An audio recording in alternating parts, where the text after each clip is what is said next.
we have some very exciting news. We are right now here in Coles Bay, Cap Laila. Cap Laila, Yeah. because we bought a new cabin. You heard that right. We have bought a new cabin. This might sound crazy to many since we already live in a cabin in a somewhat remote location, so I think I need to set the scene a little bit for this to make sense. We live in this cabin 8 kilometers from the main village Longyearbyen. We have electricity, a cabin water system, and access to the village by our road all year round. We've lived in our cabin here on Svalbard, an island close to the North Pole, for over 4 years now and absolutely love it. So why did we just buy a new cabin? Svalbard is governed by Norway, and in Norwegian culture, cabin trips are a big deal. They are a perfect example of the Norwegian concept of friluftsliv, which essentially means outdoor life. This philosophy is all about finding balance with nature, escaping the rush of daily life, and embracing a simpler, more peaceful way of living. It's about slowing down, breathing in the fresh air, and reconnecting with the natural world. If you've been around on my channel for a while, you have seen us travel by snowmobile or by boat in summer to small off-grid cabins hours away from the village.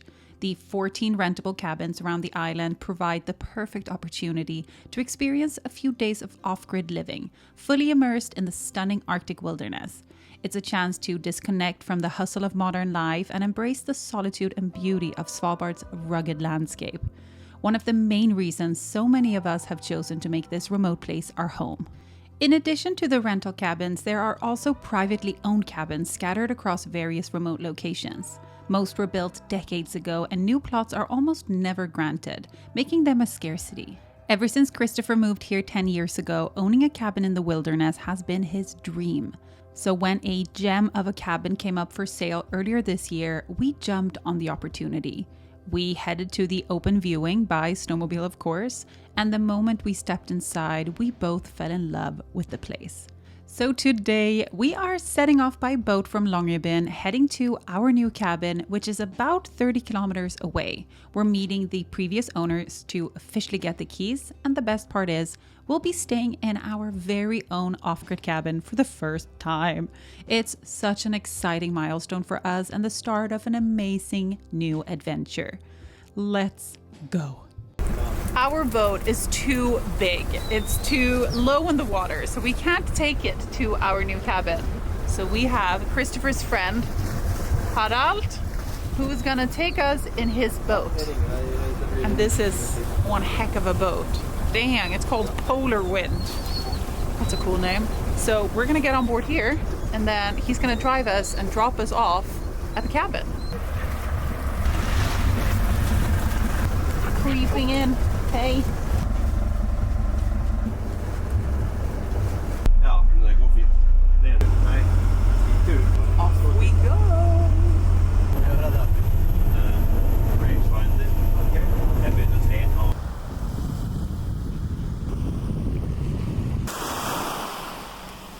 The first landing. I feel like, I'm on a deserted island.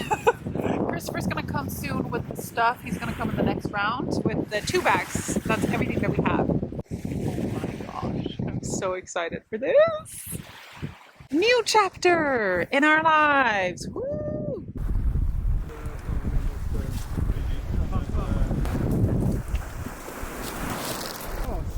Vilken tid på torsdag? Ett stort ögonblick. How does this moment feel? Very good. This is a milestone in the Svalbard life, to get a cabin in the field. I've been wanting it so long. So there is the cabin. So we're gonna walk up now. Happy time!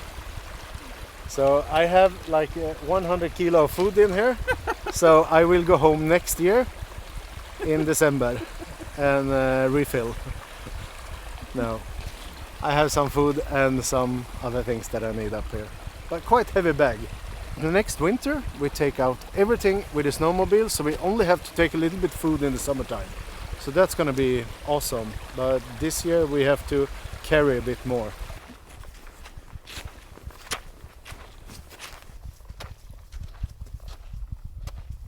This is so beautiful. Oh, my backpack weighs about 16 kilos, I think now. I think Christopher's is like 20, 25. Oh, and then I have the gun on that as well. It's about a 500-meter or 1 kilometer walk up to the cabin, depending on where you can get in with the dinghy. So in the summer, you can only bring what you can carry. Torsten and Heidi were waiting for us outside after having enjoyed a 2-week stay in the cabin, their last stay ever. While the cabin wasn't built by them, they have owned it for over 30 years and are now selling it to prepare for a move to the mainland.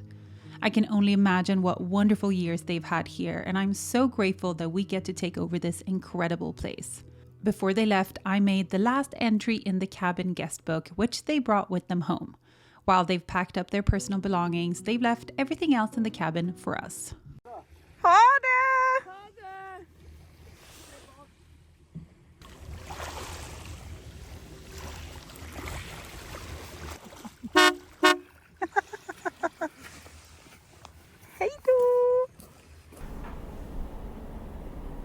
Look what I made. For the first time, I have managed to actually complete a whole artwork in Procreate, and it is all thanks to Skillshare, the sponsor of today's video. That's so cute.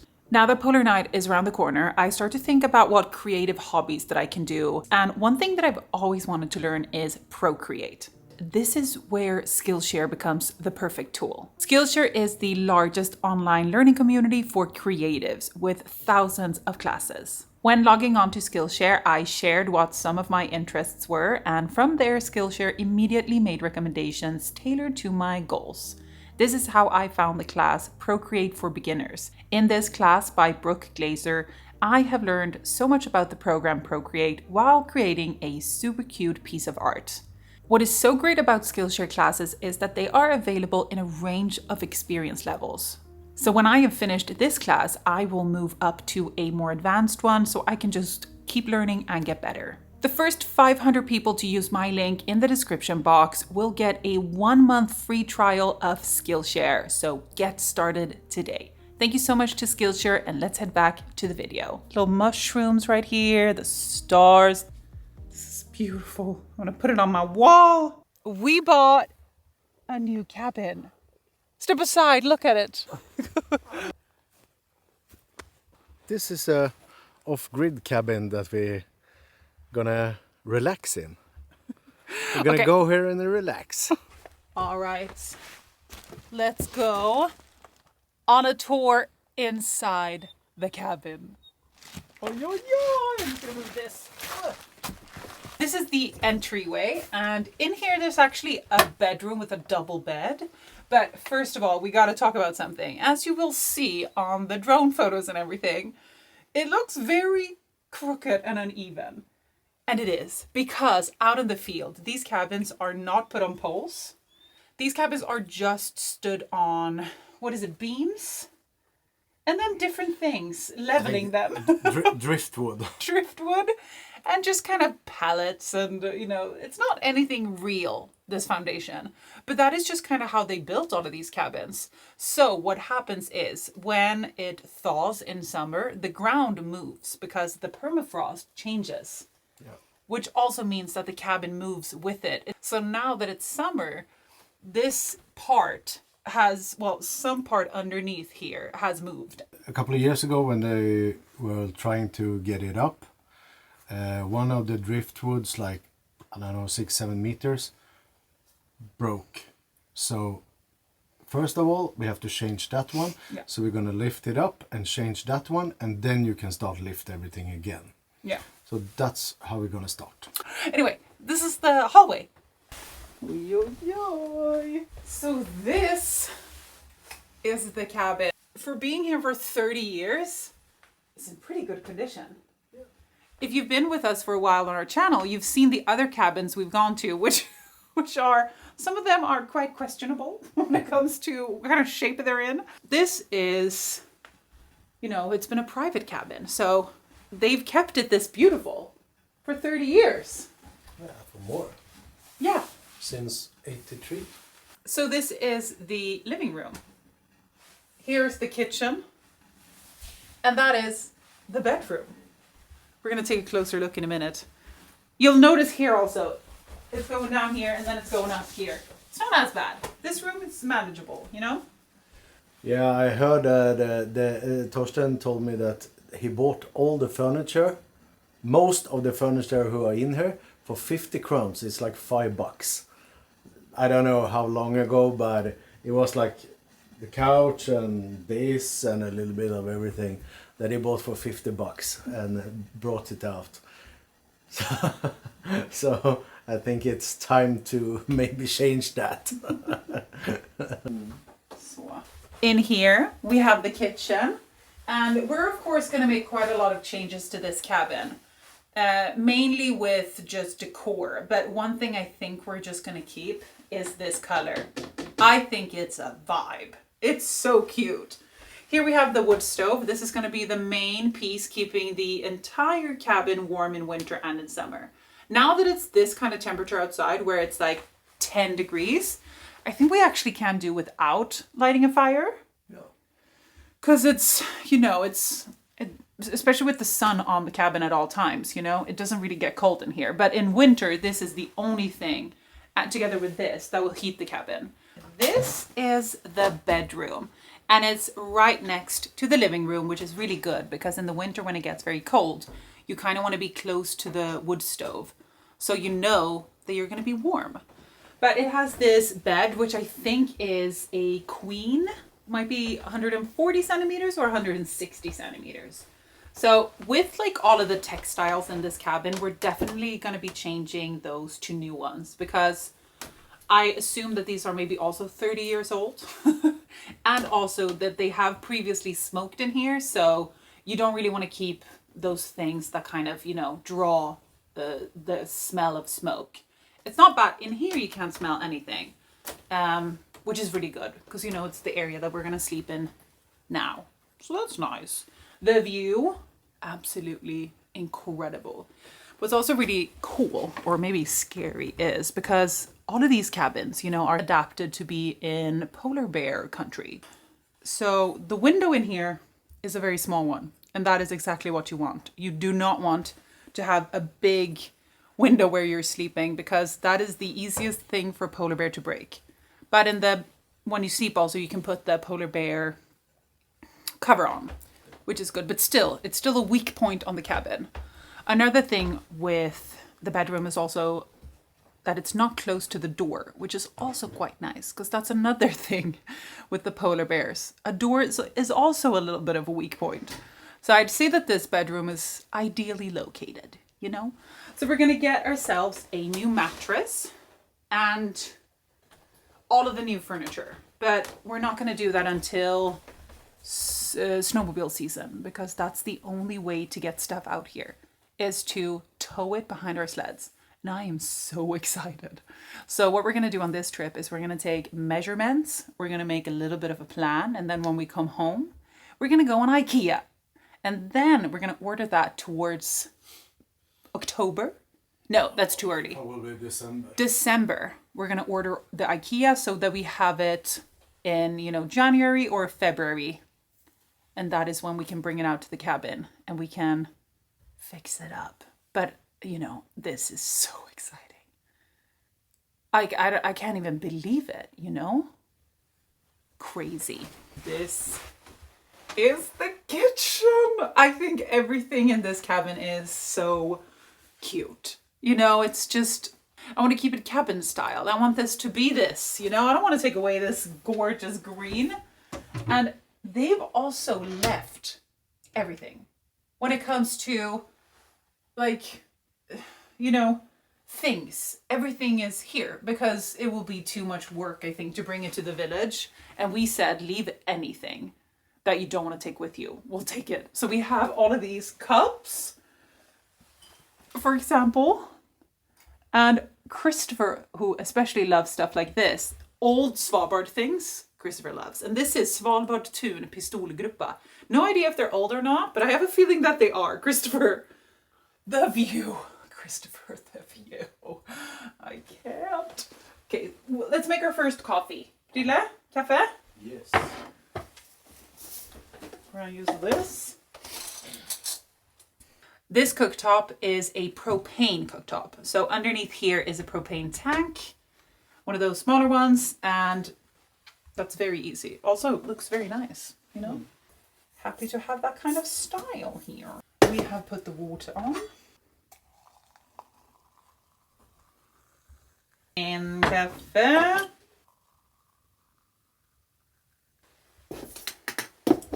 There is no electricity, of course, here. That's why it's a little bit dark at the moment. No electricity, no running water, no toilet, nothing like that, because this is fully off-grid. But what they did was they created a winter fridge in this cupboard. So in here, you can put all of the food, and then you have like ventilation outside that you can open up here. So in winter, you can put food and stuff in here. Now it's a little bit too warm this summer. But so that is the fridge. But I think we're gonna create a little bit of a different fridge system. I think there might be a real one coming soon. I think Christopher's gonna have to look at what we can do, right? Yeah. And well, we're gonna bring you on that journey as well. But for now, we're just gonna do the first house tour.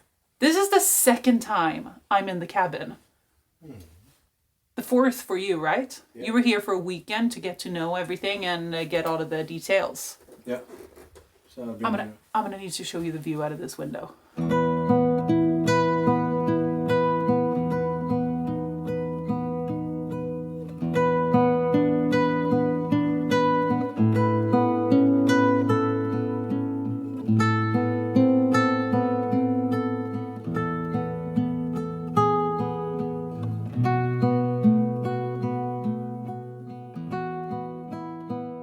The cabins outside the village are entirely off-grid, meaning there's no electricity, internet, running water, or modern amenities, and also no road access. In the summer, the only way to reach the cabin is by boat, while in winter, snowmobiles are the sole mode of transportation. This isolation presents a unique challenge for cabin life, requiring us to rely on our resourcefulness and preparation, as well as adapting to the changing seasons. The tundra is protected, which means that travel in summer is limited to walking, which limits how much we can carry to the cabin.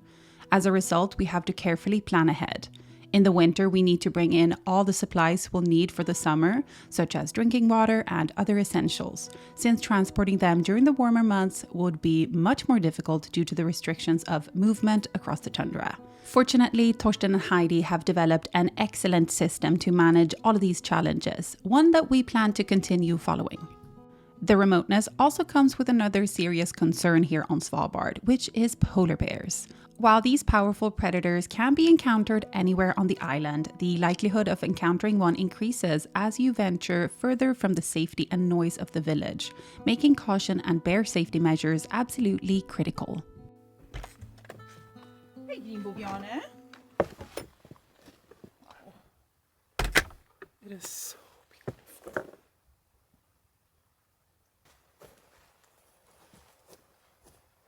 There have been 2 sightings of polar bears these last few days.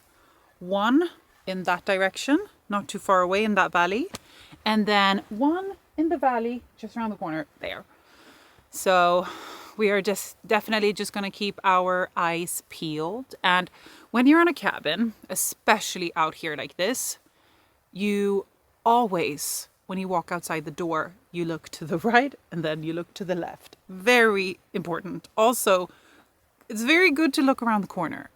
And generally when you go to the bathroom or anything, you bring your rifle. These are the window covers, which you put up on all of the windows. And you can see these are super thick, super heavy. And also they have nails going out. This might look crazy, but you know, a polar bear, sometimes they just kind of show up and mess with the house, is what we can say. So anything that will deter them from just ripping stuff off the wall is a good thing. And this will be like, you know, spiky, like it will barely hurt them, but it will at least maybe stop them from ripping this off the wall and then just going through the cabin. So this is very, very smart. But as you can see also, these are super thick, super heavy, and they cover all of the windows when you're gone, just to try to keep it safe from polar bears wrecking the entire cabin. There was one break-in here 20 years ago. So on the inside, there's one spot where there's like teeth marks or like either teeth or claw marks from a polar bear on the inside. So yeah, it's good things that it hasn't happened in 20 years though. Probably because he has made this, you know, stuff like this. So this cabin is very well set up. It comes with 2 different kind of outhouses or like extra storage houses. Here we have wood, and we probably have wood for a couple of years because it's quite a lot. It's more outside, so it's a lot. In the summertime, I know Torsten had some beer and some drinks and some food in here. I think we're gonna buy a fridge to have in the summertime, but this is a good start. So here it's tools and everything you need to fix the cabin. If the polar bear breaks in, you need to fix it quite fast. So you need everything out here. That's why it's quite important to have like a lot of stuff to maintain the cabin. And here is also all the batteries and charger. You have this inverter, Honda inverter, so you can charge the batteries. And that one you can start inside, and you have the exhaust coming out, so you don't need to get snow on that one.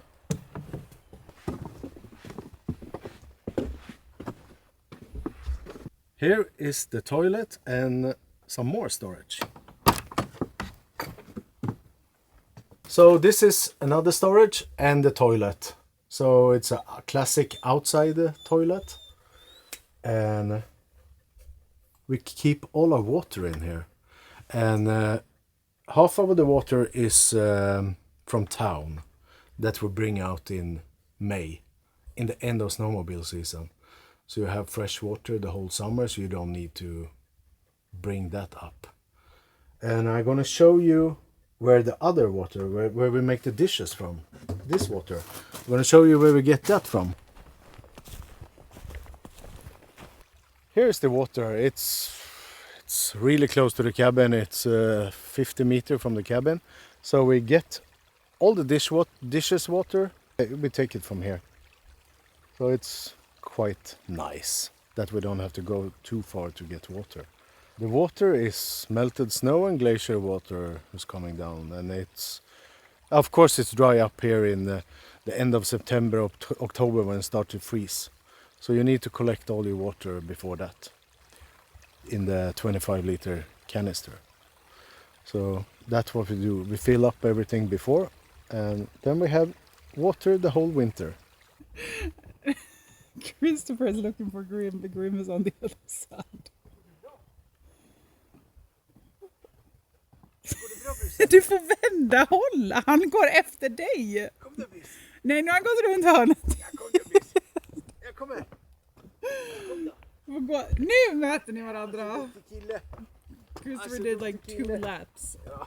So this is a utility room. We use it right now. It's a storage because it's isolated.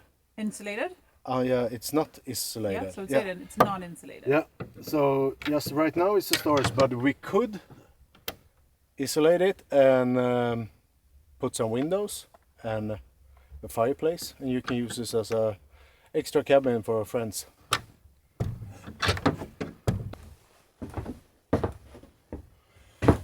So here's even more tools and everything you need, like chainsaw for cutting wood, compressor. I have some extra floors, and you have this. This is really nice to have if the polar bear breaks in. A few of these, so if they go through the wall or something, you can just put up this so you don't get snow in or water in or rain or whatever it is, what season it is. So you always have a spare of extra of these if the polar bear breaks in. I think it's safe to say that we have enough wood here for like 3 winters. A few years, yeah. This is so smart though to have it stacked here. Yeah.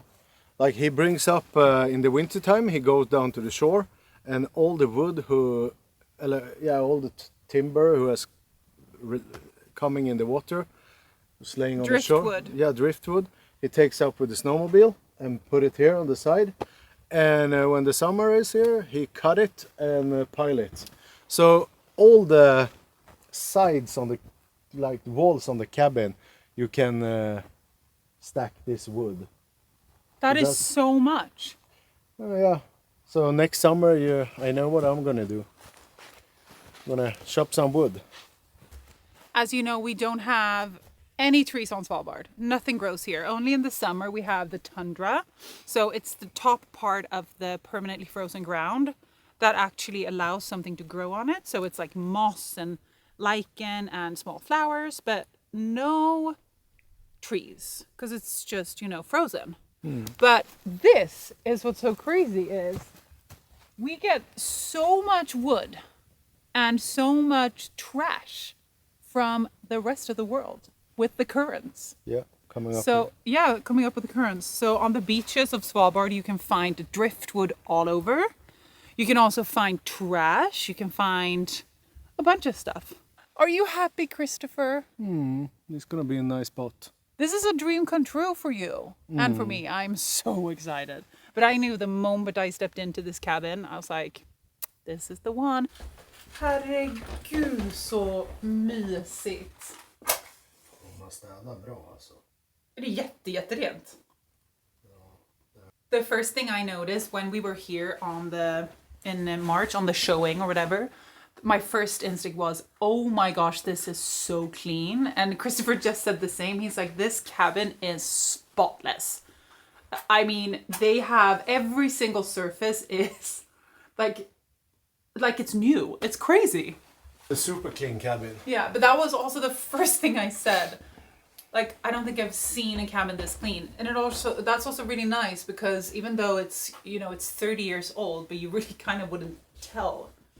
If you compare it to the other cabins on this island. 40 years old. 40. It's so difficult with these words. 40-year-old cabin. So this is a spare bedroom with a double bed, which is, very spacious, I was going to say. This part of the cabin is so tilted. If I just let myself go, I fall to the back. I think it's a little bit funny. But so what we're going to do with this room, which I already know that we've talked about, we definitely want this to be a spare bedroom. But what we're going to do, instead of having this huge bed, I was thinking we're going to get one of those IKEA day beds on this side, which you then can make into a double bed. Or you have one of those day beds and then just an extra mattress on the floor. So you can just have the mattresses stacked on top of each other, which is ideal because when we leave this cabin, in winter and everything, you need everything as airy as possible. So you can stack the mattresses. But I think considering we don't need this kind of bed in here. No, we can probably make a couch or something. Because if we have a couch, you have more floor space. You can also have a storage in that kind of bed, which is perfect. And you can chill in here during the day. And then you have, the double bed if you need it. Because I think 90% of the times when we have people who come and stay over, it's going to be friends. And it's more awkward for friends to sleep in this kind of bed than in a bed and on the floor, So it's a good room, though. It's a very good space. Isn't it? No. It's like big. We just need to get it a little bit straighter. Yeah. This part of the cabin is, it's a little bit like being on a roller coaster. Typical Svalbard.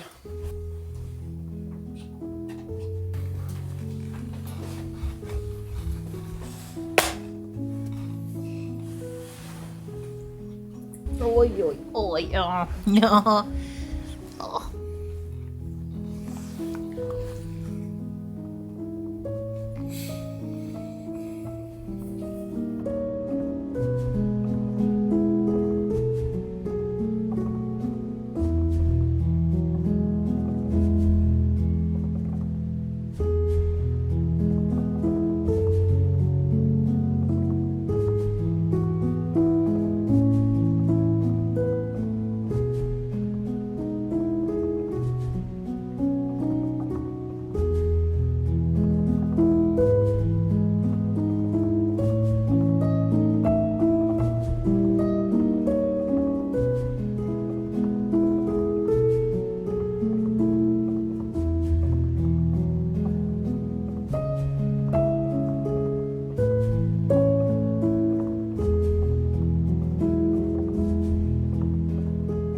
Wow. It's actually 10 p.m. now, believe it or not. Even though we don't have midnight sun anymore, it just a few days ago, or is it maybe a week ago, was our first sunset. The evenings and the nights are still completely light. You know, it takes a while for the night to take over again. We are gonna go to bed now and spend our first night in our new off-grid cabin. What is, like, how wild. I keep sitting in there and I'm like, this is ours now. And I'm completely mesmerized with this view. We were talking about it. We're like, we have the most amazing view from our cabin where we live full time, you know, but this view is just something different because it is so open. It has so much landscape, you know. We look over the fjord, which is incredible. But here we get a little bit of a different view. You know, we have the mountains here. We have a full valley here. And then on the other side, we actually also have Coles Bay and the old Russian mining village. So that's pretty cool. So we're gonna go to bed now. Thank you so much for watching this video. We are gonna post so much more about this. But, you know, for the first one, we're just here. We gave you guys a tour. We told you so far what we know about this cabin, but I think there's a lot we're gonna find out about. I know that in the next cabin video that we do about this, we are gonna tell you what our plans are, because we have to figure that out. What our plans are for the indoors and like what are we gonna kind of change and how do we wanna make it. This is, you know, it's gonna be a whole new cabin series as well. As soon as winter starts and snowmobile season, so like in February, we're gonna bring everything out here. We're gonna redo it, you know, bring all of the new stuff that we bought, couch, anything. So that's gonna be a whole series then. So don't forget to subscribe and like. I would love that. And then also if you press the notification bell, you get notifications of when I post, which is every Sunday. But now in September, it's gonna be 2 videos instead of 4 because we're here and we don't have any internet connection. We are completely off grid. So we just had to plan it differently to be able to go here and just go fully off grid. 2 videos in September. And then after that, Polar Night starts and we're back to every Sunday, maybe even on Wednesday, some cooking with Christopher. I don't know, but I'm excited. Now, the first evening in the cabin. Holy moly, what a view.